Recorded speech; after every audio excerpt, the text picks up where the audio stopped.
একটা কথা কি জানেন, মানুষ কখনোই আপনাকে নিয়ে সন্তুষ্ট হবে না, বা আপনি যত চেষ্টাই করুন না কেন সব মানুষকে আপনি সন্তুষ্ট করতে পারবেন। আপনি হাসলে সে ভাববে যে আপনি লোক দেখানোর জন্য হাসছেন।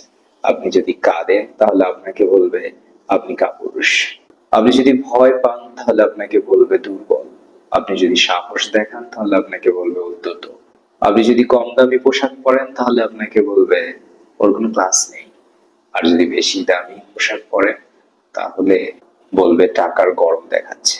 আপনি যদি লোক সমাগম একটু এড়িয়ে চলেন তাহলে বলবে অহংকারী। আর যদি আপনি সবার সাথে ভালোভাবে মিশেন তাহলে বলবে বেশি বুঝে তাই দাম পায় না। আপনি যদি চুপ থাকেন তাহলে আপনাকে বলবে গোমরা। আর যদি বেশি কথা বলেন তাহলে বলবে বাজে।